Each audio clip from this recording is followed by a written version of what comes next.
Oliveira, sou uma mulher cis branca com cabelos loiro escuro, liso e olhos castanhos. Estou usando uma camiseta preta e um óculos redondo de material transparente. Faço parte da equipe de conteúdo e você está acompanhando a Observe 2021, Conferência Brasileira de Pesquisa de Experiência. A seguir, exibiremos a palestra Bases Metodológicas para uma Pesquisa de Experiência com Critério, com Silvia Dapper.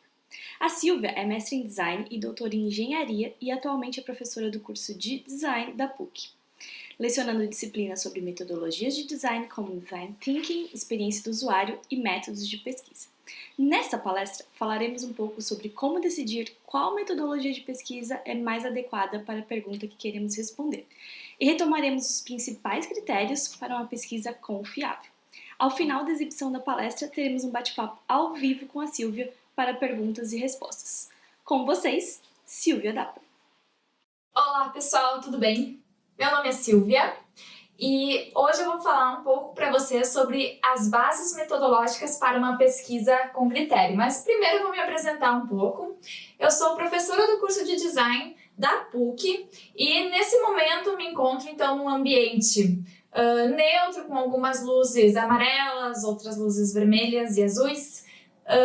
Estou vestindo uma blusa preta, tenho cabelo castanho claro, pele branca e olhos castanhos também. Tenho 36 anos e vocês podem me chamar pelos pronomes ela e dela. Então, para começar a nossa conversa, eu vou falar para vocês um pouco sobre uma história de inovação que aconteceu há alguns anos atrás e que foi da descoberta da penicilina.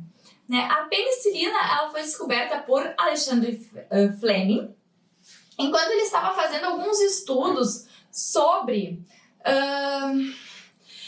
culturas bacterianas para infecções generalizadas.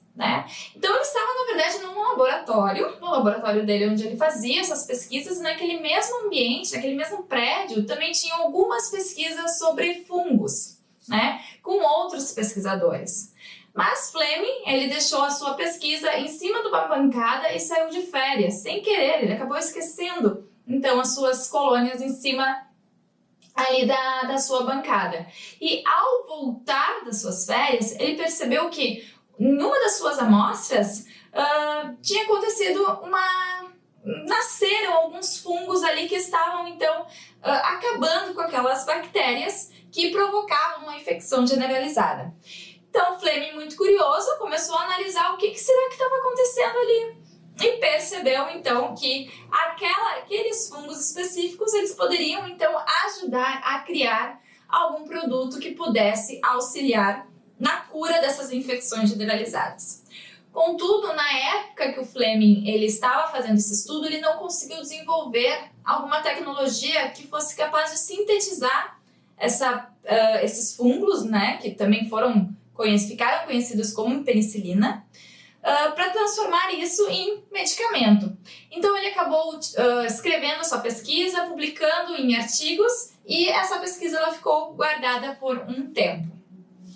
Alguns anos depois, Chen e Flore, que eram outros dois pesquisadores, também estavam interessados em descobrir maneiras de curar, por exemplo, pacientes e pessoas que acabavam tendo alguns problemas em função das guerras que estavam acontecendo. Naquela época era a Segunda Guerra, e tinham muitas pessoas que estavam ficando doentes. Então eles começaram a fazer estudos para desenvolver também um medicamento que pudesse auxiliar essas pessoas. E por meio de pesquisas de dados secundárias, ou a nossa famosa revisão teórica, eles descobriram os artigos de Fleming. E como o tempo tinha passado e eles conseguiram investimentos de algumas empresas de fomentos, alguns locais de educação, eles conseguiram então sintetizar esses fungos, transformar isso em um medicamento que ajudou então na cura de muitos pacientes na Segunda Guerra. Então, eles conseguiram, os três juntos, unindo forças, criar a penicilina, apesar das pesquisas terem iniciado em períodos diferentes. Mas o que é o mais interessante de tudo isso? As inteligências dos pesquisadores. né? O Fleming, ele tinha um conhecimento específico ali sobre bactérias, mas ele tinha uma sensibilidade, um conhecimento para entender sobre os fungos e o ambiente que ele estava, né? Afinal, que ele estava dividindo aquele ambiente também com outros pesquisadores. Publicou, né? Não deixou engavetado o seu conhecimento. Publicou o seu conhecimento num artigo e depois esse artigo ele pôde ser acessado por outros 2 pesquisadores, né? O Florey e o Chen conseguiram então transformar aquilo num produto de inovação. Então, só para que a gente conceitue um pouco o que é a inovação. A inovação, então, ela é descrita pela lei federal, né? A Lei de Inovação Federal, que ela é uma introdução de novidade ou aperfeiçoamento no ambiente produtivo ou social, mas que resulte em produtos e processos que vão atender às necessidades do mercado. Então, quando a gente está falando em inovação, a gente tem esse aspecto muito importante, que é atender a necessidade do mercado e, consequentemente, a gente vai acabar atendendo também consumidores. E como a gente faz para que esses consumidores sejam atendidos? Por meio, né, das nossas pesquisas de experiência e desenvolvimento de produtos de inovação. Então, só para que a gente contextualize ainda mais um pouco, estou mostrando agora na tela um gráfico que ele tem, então, o desenvolvimento da tecnologia ao longo do tempo. E o que a gente percebe é uma curva exponencial. Por que nesse gráfico a gente vê essa curva exponencial? Então, ali no ano de 1400, começaram com algumas pequenas inovações. Pequenas não, porque na época não eram pequenas, eram grandes inovações. Como, por exemplo, a prensa de impressão. E ao longo do tempo a gente foi criando telescópios, telefones, o homem foi para a Lua. E o que é mais interessante a gente saber de tudo isso é que todas essas informações, elas criavam conhecimento, né? Então, a partir do momento que eu desenvolvi uma máquina a vapor, eu consegui criar outros equipamentos, como, por exemplo, equipamentos de energia, né? Eu consegui criar o telégrafo, a partir do telégrafo eu posso criar o telefone. A partir dos primeiros meios de comunicação, a gente foi desenvolvendo tecnologia até que a gente chegasse nos meios de comunicação atuais, como, por exemplo, os nossos telefones, né? Mas isso é que é importante a gente entender. O conhecimento, ele acontece pela soma, né, e pelo acréscimo dos conhecimentos já existentes. E por isso que a gente transforma isso nessa curva exponencial.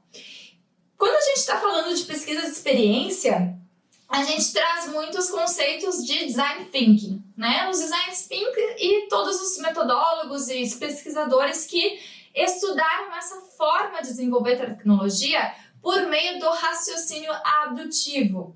Por que raciocínio abdutivo? Né? O raciocínio abdutivo é aquele onde a gente faz pesquisas, não necessariamente só pesquisas de levantamentos de dados qualitativos e quantitativos, mas também de dados secundários, e a gente faz interpretações dessas pesquisas e acrescenta novos conhecimentos no sentido de criar algo novo.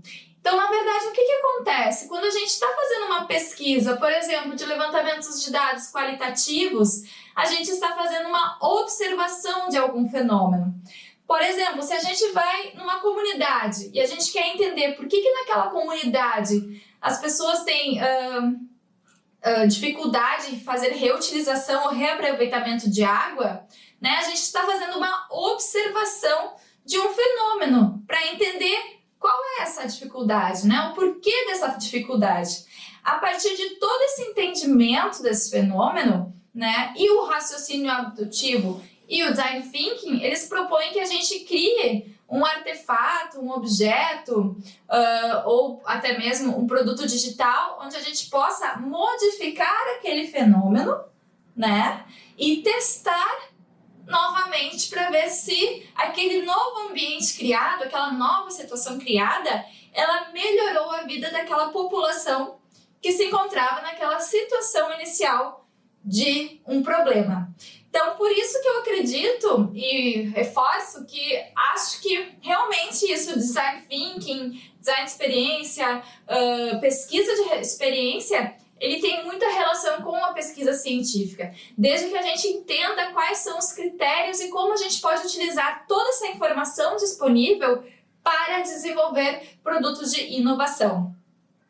Bem, estou trazendo para vocês aqui na tela, então são 4 metodólogos de design, né? São metodólogos clássicos. Eu tenho ali a imagem do Gibbon Zip, né? O metodólogo de design, o Munari, né? O Garrett, que é o metodólogo atual que escreveu sobre experiência, né? Design de experiência, criação de produtos digitais.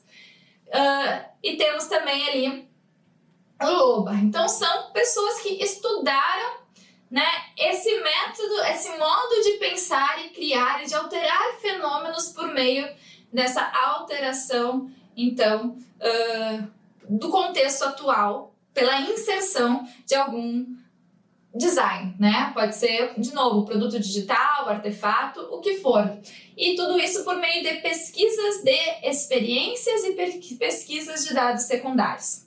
Atualmente, né, o método que a gente mais utiliza, ou a ferramenta que a gente mais utiliza, e que ela é extremamente interessante, é o duplo diamante. Né? O duplo diamante ele é utilizado para o design thinking. Então a gente tem essas abordagens que tem tudo a ver com o raciocínio abdutivo. Raciocínio abdutivo ele fala que a gente precisa primeiro expandir, né, o nosso conhecimento, expandir a nossa mente, o pensamento divergente, para que a gente possa tomar as decisões, ou seja, convergir, né? Então, o raciocínio abdutivo ele faz exatamente a mesma coisa. Então, é interessante que vocês também pesquisem mais sobre isso. E o raciocínio abdutivo ele vem a ajudar nesse contexto de mundo ágil que a gente está vivendo, onde a gente precisa, então, nesse mercado acelerado, criar meios de conseguir testar os nossos produtos de uma maneira rápida para que ele realmente seja eficiente para o mercado e que ele não nos traga nenhum tipo de prejuízo, pelo contrário, que nos traga lucro. Bem, sendo assim, eu vou trazer um exemplo para vocês de um problema bem abrangente, mas que depois a gente vai acabar focando para entender como a gente faz essa construção do conhecimento. Então, o problema que eu trouxe para vocês aqui é como melhorar a qualidade de vida de uma pessoa idosa que mora sozinha. E aí, quando a gente começa falando nisso, né, nesse problema a gente já está trazendo a nossa pessoa, né, que é uma pessoa idosa, e a gente pretende melhorar a qualidade de vida dela. Então, quais são os questionamentos que a gente precisa fazer primeiramente? O que é qualidade de vida por uma pessoa idosa? E não só isso, quem é a pessoa idosa? Né? Será que consegue descrever uma pessoa idosa? Para isso, normalmente a gente utiliza uma ferramenta que eu acho muito legal, que é a matriz CSD, onde a gente tem as nossas certezas, suposições e as nossas dúvidas. Lá a gente coloca, né, então, na nossa matriz, as certezas, que são todas aqueles conhecimentos que a gente tem já sobre o problema ou sobre o nosso público. As suposições são aquelas coisas que a gente imagina, né, que aconteça, que são, mas a gente não tem certeza, a gente precisa confirmar. E as dúvidas são aquelas nossas incertezas totais, né, que a gente realmente precisa confirmar. Normalmente eu vejo muitas pessoas fazendo a confirmação por meio de dados qualitativos e quantitativos das suposições e dúvidas, mas é muito importante que a gente também faça uma correção, um juízo das nossas próprias certezas. Por quê? Porque acontece que nós somos seres humanos, nós pesquisadores, também somos seres humanos complexos que também nascemos e crescemos num determinado contexto e temos as nossas experiências e impressões sobre a população da qual a gente está querendo criar um produto de experiência. Então a gente precisa também criar quebrar, né, esses estereótipos, essas nossas próprias impressões que nós temos sobre o público. Então, como a gente pode fazer isso? Também por meio de pesquisa qualitativa e quantitativa, mas acho que é muito interessante a gente valorizar os conhecimentos que já foram levantados e estão disponíveis por meio de dados secundários ou as pesquisas de revisão teórica. Então aqui eu trouxe, né, alguns exemplos, né, de certezas, como por exemplo, que a pessoa idosa tem 60 anos ou mais, né? E aí, quando a gente fala isso, a gente já cria uma figura, né? A gente consegue já ter uma persona na nossa cabeça que, na verdade, essa persona antes da pesquisa, ela é chamada de protopersona, porque ela é baseada no nosso conhecimento e nos estereótipos que a gente tem dessa persona, tá? Então, tudo isso precisa ser modificado, precisa ser ajustado para que a gente realmente crie uma persona que condiz com aquele público da qual a gente está querendo desenvolver um produto, né, que vai proporcionar uma boa experiência. Por meio de dados secundários, né, a revisão teórica, ou também atualmente a gente chama de Desk Research, numa pesquisa rápida sobre a população idosa, numa fonte confiável da Organização Mundial da Saúde, uma das primeiras informações que a gente tem é que não há pessoa idosa típica. Ou seja, a gente não pode dizer que todas as pessoas acima de 60 anos, elas têm características específicas. E sim, elas são subdivididas em outras populações, das quais, por meio de dados estatísticos, a gente pode até clusterizar, formar grupos de populações. Então é importante que a gente entenda isso. Não podemos generalizar e dizer que todas as pessoas acima de 60 anos são parecidas, são iguais. Não, a gente consegue clusterizar.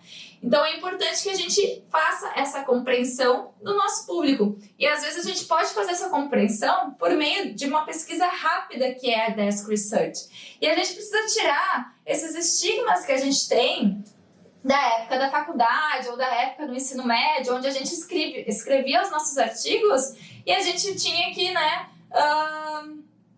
fazer citações diretas, citações indiretas, né, reinterpretar os textos. Quando a gente está no mercado de trabalho, a gente pode entender que a gente está fazendo uma coleta de conhecimento. Então, a gente pode fazer documentos com compilados de citações diretas, né, trazendo a fonte, trazendo os métodos de levantamento de dados, para que a gente entenda um pouco mais sobre essa população que a gente está estudando a partir de outros estudos que já foram feitos anteriormente. Então, pesquisa de Desk Research, pesquisa de dados, levantamento de dados secundários, são muito interessantes até para a gente ter insights e nos dar dicas de como a gente vai levar a nossa própria pesquisa qualitativa e quantitativa. Mas aí a gente tem que ter um certo cuidado também com as pesquisas de dados secundários. Por quê? Porque será que todas elas são confiáveis, são pesquisas confiáveis? E será que todas essas pesquisas elas valem para o meu público, né? Para o meu estudo, para aquilo que eu estou querendo levantar de informação? Bem, as pesquisas de dados secundários, para elas serem válidas, elas precisam apresentar o método de levantamento de dados. Então, esse método ele precisa estar claro para a gente entender se esse método ele é realmente criterioso e ele atende às nossas necessidades de dados, né? Ou se não. Aqui eu estou trazendo um exemplo para vocês, que vou ler aqui a frase, né? Nos últimos anos houve forte avanço do número de idosos com acesso à internet. O percentual de pessoas com mais de 60 anos do Brasil navegando na rede mundial de computadores cresceu de 68% em 2018 para 97% em 2021.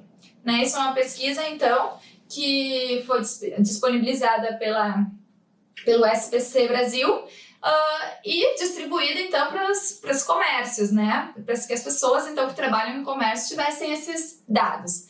Bem, pessoal, aí eu pergunto para vocês, né? 97% da população idosa tem acesso à rede mundial de internet, né? Será que essa fonte ela é confiável? Então, a gente vai analisar ali os dados que está escrito na pesquisa. Bem, primeiro que a coleta de dados foi feita nas capitais brasileiras, ou seja, isso é uma resposta aos idosos que moram em capitais brasileiras. Né? Então, não são 97% das pessoas idosas do Brasil.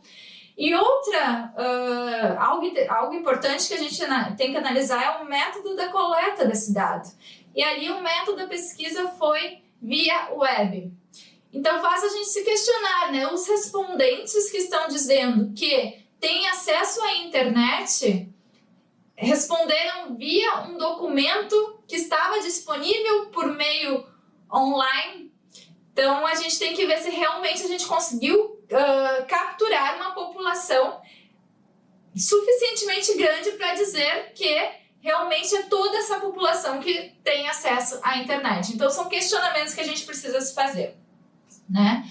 Bem, e aí a gente pode ter outros tipos de dados que também são interessantes. Às vezes tem alguns artigos que são de revisão teórica, onde eles fazem compilados, né? Eles analisam outros artigos para trazer informações e dados da situação da própria pesquisa, né? Ou no Brasil, ou no mundo, como é o caso dessa pesquisa que eu estou colocando aqui na tela para vocês, né? Sobre envelhecimento saudável. Então aqui tem pesquisas que são do Brasil, do Canadá, da Nova Zelândia. Eles fizeram toda uma relação, né, da informação sobre qualidade de vida de pessoas idosas a partir da interpretação das próprias pessoas, né? E fizeram então todo esse levantamento e analisaram e trouxeram respostas sobre isso, né? Bem, por que é legal esse artigo? Bem, se eu estou querendo fazer pessoas idosas do Brasil, será que eu posso pegar todos esses dados? De repente não, de repente eu posso olhar quais dados são interessantes, que eu vou encontrar essa informação nas próprias referências bibliográficas no final do artigo, certo? Mas também eu posso, além de procurar esses artigos, eles podem nos dar ideias, né, de possíveis formas de a gente fazer as nossas pesquisas qualitativas, né? Não existe nenhum problema da gente adaptar pesquisas qualitativas e quantitativas feitas por outros pesquisadores, desde que a gente valorize essa fonte, né, cite essa fonte, e a gente adapta para o nosso contexto, para a nossa realidade. E aí até a gente tem duas informações, dados que podem ser comparados porque seguiram os mesmos critérios de levantamento de dados. Bem, pessoal, isso que é uma coisa que a gente precisa entender. O nosso usuário, né, a pessoa para a qual a gente quer promover uma boa experiência, ele é um ser complexo. E nós, pesquisadores, também somos. Assim como a gente entende, né, que fatores como idade, cultura, né, várias características do nosso usuário pode fazer com que eles mudem de um comportamento padrão, né, para outra população, nós também temos isso e a gente precisa entender isso. Então, eu estou só mostrando para vocês aqui na tela, né, ainda continuando falando sobre os idosos, né, um gráfico que mostra a expectativa de vida da população idosa no Brasil.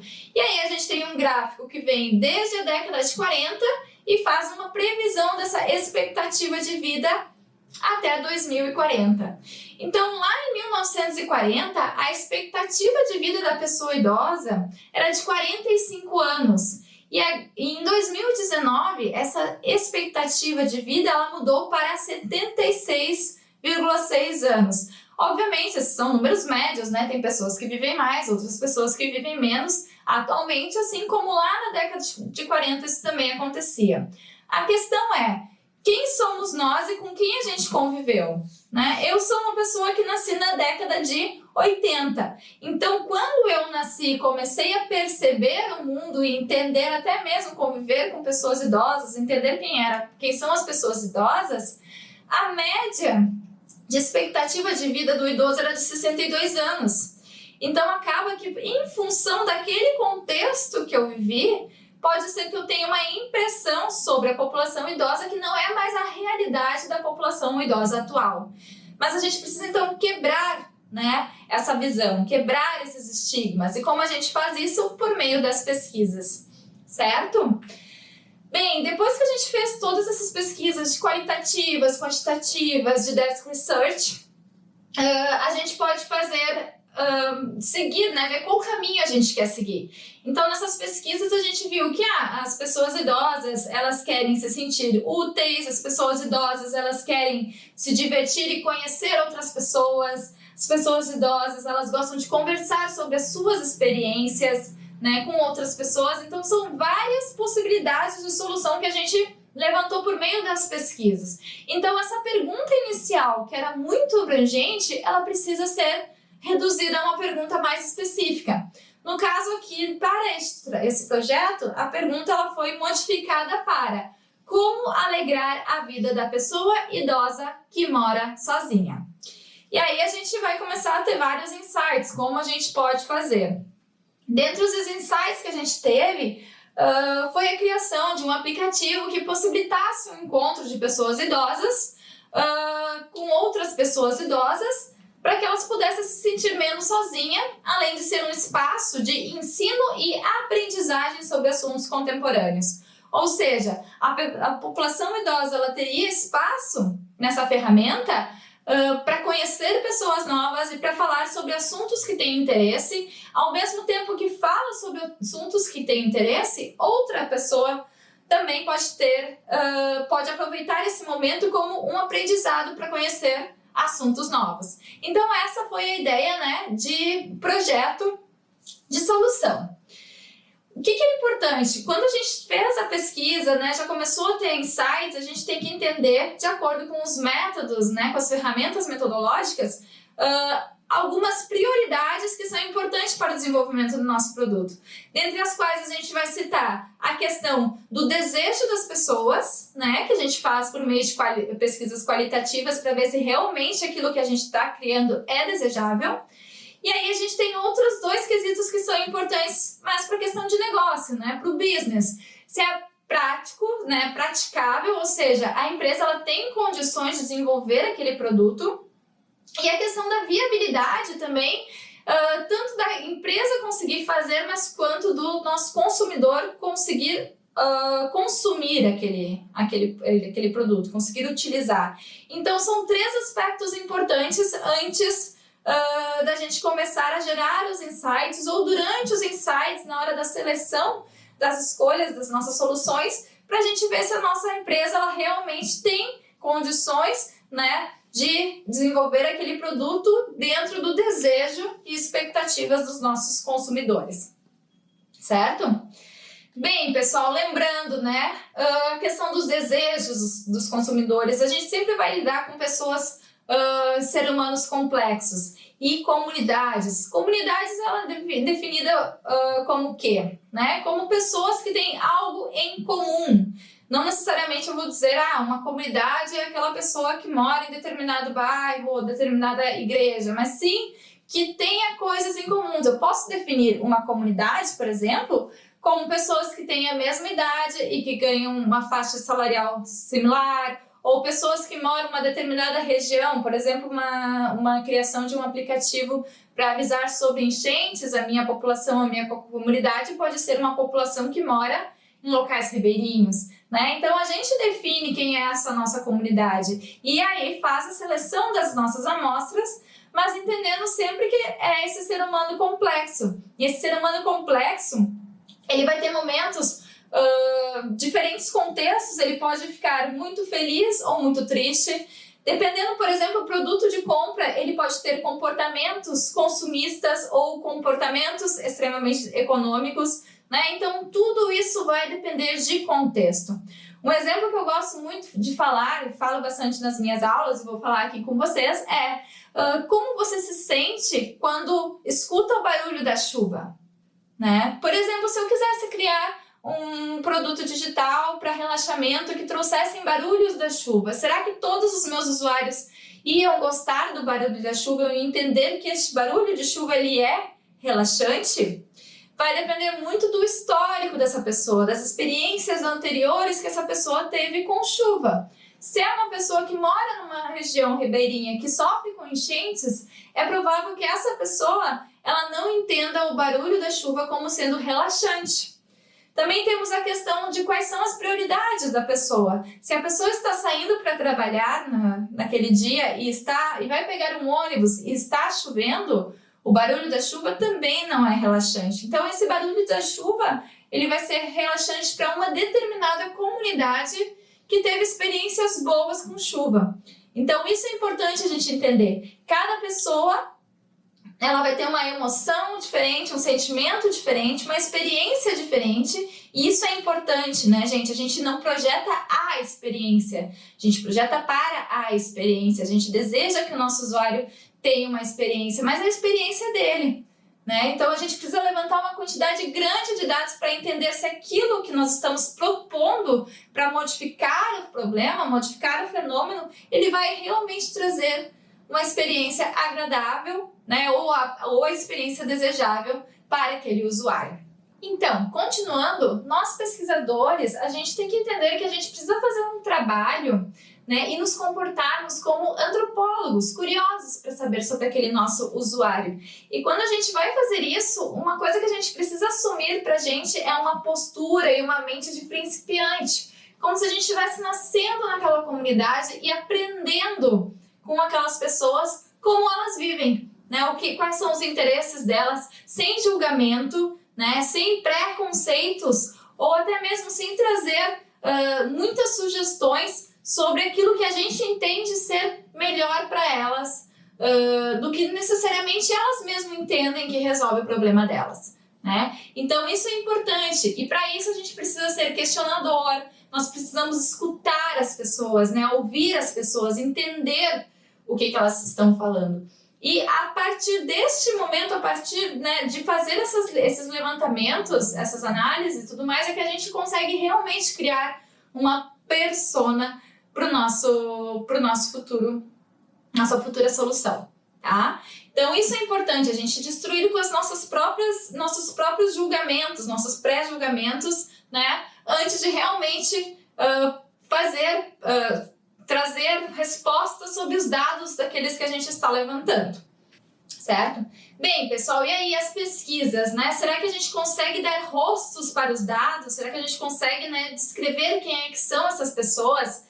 Bem, para isso a gente tem as pesquisas, né, qualitativas e quantitativas, que são pesquisas do tipo exploratórias, onde a gente vai fazer, então, um levantamento desse nosso problema, compreensão desse problema, né, para que a gente consiga, então, depois fazer uma sugestão de proposta de solução. Então, como pesquisa exploratória, a gente vai ter as pesquisas de dados secundários, né, as desk research, que é feito, então, por meio dessas revisões teóricas, e saliento, a gente precisa, novamente, ter muito conhecimento do método que foi empregado para o levantamento daqueles dados secundários, para ver se eles servem para a nossa pesquisa. A gente pode também fazer pesquisa qualitativa, e dentro das pesquisas qualitativas a gente vai falar então de entrevistas de profundidade, onde a gente vai escutar o nosso usuário. A gente pode fazer pesquisas de observação tanto participante quanto não participante. Participante é quando a gente se dispõe a aprender com aquelas pessoas, a conviver naquela comunidade, a experienciar, né, aquele estilo de vida. Ou não participante, quando a gente observa e faz considerações sobre isso. E também é interessante que a gente até faça pesquisas de como esse nosso usuário ele utiliza as próprias soluções já existentes, né? No caso, se a gente está criando um aplicativo, como é que é a experiência desse usuário utilizando os aplicativos concorrentes, né? O que ele sente, quais são os caminhos que ele faz, que ele navega. Então, tudo isso é importante a gente aprender também, né? E as pesquisas quantitativas, aí sim, por meio de questionários, ou, dependendo do que a gente está trabalhando, a gente pode até fazer pesquisas experimentais. Mas o que é muito importante, pessoal, é que nessas pesquisas qualitativas, quantitativas, e principalmente nas quantitativas, a gente faça o reconhecimento de quem é o respondente do nosso questionário, para a gente ter dados de qualidade, né? Dados confiáveis e de qualidade. Então, uma coisa que eu gosto de incentivar bastante é que as pessoas não deixem de lado os levantamentos sobre dados demográficos, como, por exemplo, a idade da pessoa, né? Faixa salarial, enfim, dados que realmente façam o reconhecimento dessa pessoa, para que a gente consiga criar esses grupos, clusterizar na hora de fazer depois as análises de dados, e também que a própria empresa crie uma base de dados onde ela pode sempre revisitar para ter informações de quem são os seus usuários e como a gente pode dividi-los em subgrupos caso a gente queira fazer uma proposta interessante para uma comunidade em específico. Como, por exemplo, no caso dos idosos, nas pesquisas, foram vistos que eles têm um tempo mais livre durante o dia, a partir das 3 da tarde até as 5 da tarde. No caso de uma criação de uma ferramenta para ela se comunicar para as pessoas, saber essa informação pode ser interessante, inclusive, para mandar uma mensagem relembrando do nosso produto. Então é interessante que a gente faça essa análise, faça esses levantamentos e não deixe de lado esses dados demográficos, certo? E aí, quando a gente vai fazer o sprint, né, o design sprint, acelerar então o nosso processo de criação, de ter ideias e de testar essas ideias antes de a gente construir um mínimo produto viável, a gente pode fazer então esse sprint, né? Esses testes, esse levantamento de possibilidades e testes de usabilidade de uma maneira mais rápida. E eu também posso usar dados secundários neste momento, como por exemplo eu trago aqui para vocês, né, nesses slides, uma pesquisa que é um questionário de interesses para a prática intergeracional. Neste questionário eles fizeram levantamentos sobre interesses, né, divididos por grupos etários, ou seja, quais são os interesses de conversas, né, de pessoas idosas, quais são os interesses de pessoas jovens adultos, quais são os interesses de pessoas de meia idade. Então, é um levantamento interessante. Como é que a gente pode utilizar essa pesquisa? Bem, é importante a gente perceber que ela foi feita numa universidade de Coimbra, em Portugal. Então, será que eu posso assumir esses dados como sendo válidos integralmente, né, sem ter nenhum tipo de dúvidas? Não, mas eu já posso ter ideias para colocar, por exemplo, áreas de interesses no meu aplicativo para aquela população idosa e no teste de usabilidade já perguntar se realmente, fazer investigações se realmente esses assuntos são interesses também para o idoso brasileiro, ou se faltam assuntos, ou se sobram assuntos. Bem, deixo dica para vocês aqui de referenciais teóricos, de livros que vocês podem utilizar. Dentre eles, o HCD, que é o Human Centered Design, o Design Centrado no Humano, que é um kit de ferramentas da IDEO, que trabalha principalmente a questão da imersão, o ouvir o usuário, por meio de pesquisas qualitativas. Trago também um livro que é do James Garrett, que fala sobre os elementos da experiência do usuário para a criação de interface digital. Então, que fala, né, da questão da superfície, que é aquilo que o usuário interage, mas fala de todas as partes de levantamentos de dados, de pesquisas, de objetivos, de necessidades do usuário e de levantamentos de dados para que a gente possa, então, fazer a interpretação disso para criar produtos que promovam experiências de interesse. E também deixo este livro para vocês, do Charles Whelan, que se chama Estatística, o que é, para que serve e como funciona, que é um livro que introduz um pouco o assunto com uma linguagem muito fácil e muito tranquila de ler. Então fica o convite para essas leituras e gostaria de agradecer essa oportunidade para poder conversar com vocês e fica aqui o meu abraço. Até mais!